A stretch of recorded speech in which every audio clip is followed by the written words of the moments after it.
Kien kmieni wara nofsinhar li bdew iħeġġu r-rapporti li Muammar Gaddafi kien inqabad wara li ndaraf saqajh it-tnejn. Għadda ftit tal-ħin u beda jiġi rapportat li Gaddafi nqatel, iżda ma kienx qabel l-4:09 ta' wara nofsinhar meta ħarġet il-konferma. Kien uffiċjal tal-Kunsill Transitorju Libjan li f'konferenza tal-aħbarijiet ikkonferma li l-eks mexxej Libjan inqatel.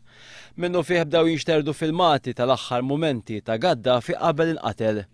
Gaddafi kien ilu minn awwissu li tneħħa mill-poter wara 42 sena dittatorjat. Minn dakinhar beda jidher ċari li tmiem ta' Gaddafi kien fil-qrib. Rappreżentanti tal-Kunsill Transitorju Libjan iddeskrivew dan il-mument ta' tmiem tad-dittatorjat fil-pajjiż bħala wieħed storiku. Ġellied tal-Kunsill Transitorju Libjan irrakkonta kif l-aħħar sigħat sab lil Muammar Gaddafi mistoħbi f'toqba f'Sirte u l-eks mexxej beda jokroblu biex ma joqtlux. Kollox beda meta ribelli kmien il-ħamis kisbu kontroll tal-belt ta' Sirte li kienet l-aħħar belt okkupata mill-forzi tal-eks mexxej Libjan.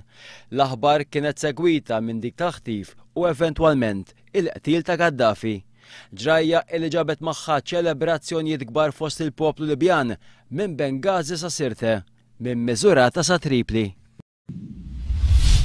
Il-Partit Laburista fil-waqt li awgura l-għaqda u slim fil-Libja meħlusa jifhem li għatem ħafna miżuri x'jittieħdu li jistgħu jieħdu żmien mhux ħażin biex il-ħolma ta' Libja ħielsa u demokratika titwettaq.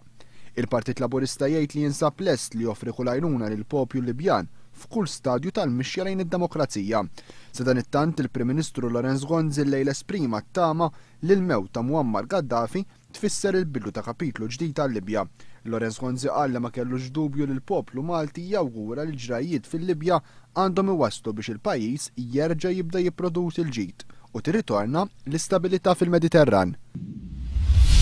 Kif intemm il-ħin tal-mistoqsijiet matul is-seduta parlamentari tal-4 fil-għaxija l-kap tal-Oppożizzjoni ressaq talba lill-Speaker tal-Kamra biex jinvestiga każ ta' spjunaġġ, hacking jew serq ta' informazzjoni mill-email personali tiegħu jew ta' ġurnalista tal-RTK.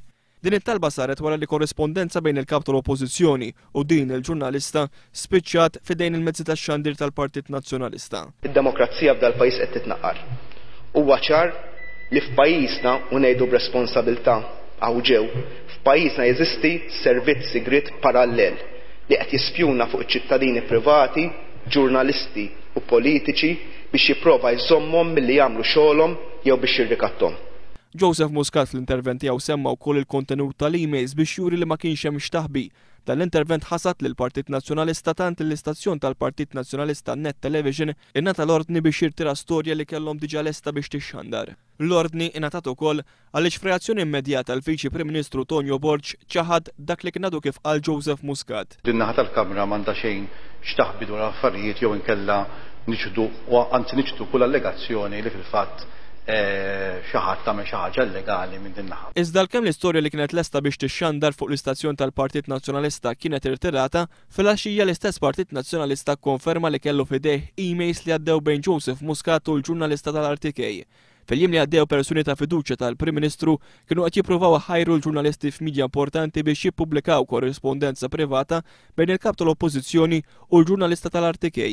Imma l-midja li ġiet avviċinata ddeċidew li ma jużawx din il-korrespondenza għaliex der ċar li nkisbet b'mod illegali. Sa dan it-tant il-ġurnalista tal-RTK Sabrina Aġus li korrespondit mal-kap tal-Oppożizzjoni Joseph Muscat twaqfet taħdem imma r-radju tal-Knisja. Dan wara li l-korrespondenza bejna u bejn il-kap tal-Oppożizzjoni ġiet fidejn il-mezzi tax-xandir tal-Partit tal-Prim Ministru. Il-bieraħ fil-għaxija reġa' ntaqa' l-Kunsill Eżekuttiv tal-Partit Nazzjonalista li kienet jiddiskuti l-mozzjoni tal-Oppożizzjoni li qed titlob għar-riżenja tal-Ministru Austin Gatt wara fjask li sar fir-riforma tat trasport pubbliku. 3 kwarti wara li bdiet il-laqgħa d-Deputat Nazzjonalista Franco De Bono ħareġ il-barra u f'kumment l-One News reġa' tenna li d-deċiżjoni tiegħu hija dik li se jastieni f'dan il-vot. Pożizzjoni simili għal dik espressa fuq il-programm TX fuq One Television. 3 persuni tilfu ħajjithom u 5 oħra għadhom irrappurtati nieqsa wara li vapuri b'ekwipaġġ Tork irreġistrat f'pajjiżna ereq rib l-ibħra territorjali tal-Albanija wara li ħabat ma' vapur tal-passiġġieri. L-inċident seħħ il-bieraħ għal-ħabta ta' 3 ta' filgħodu. Il-vapur Rejina wieħed kellu abbord 10 membri tal-ekwipaġġ mit-Turkija u kien sejjer lejn Montenegro. L-inċident seħħ 15-il nautiku mill-kosta tal-Albanija meta l-vapur li kienet iġor xi merkanzija ħabat ma' vapur ieħor irreġistrat it-Turkija bl-isem ta' MF Ankara li kienet iġor mal-200 passiġġier fit-triq lejn Bari.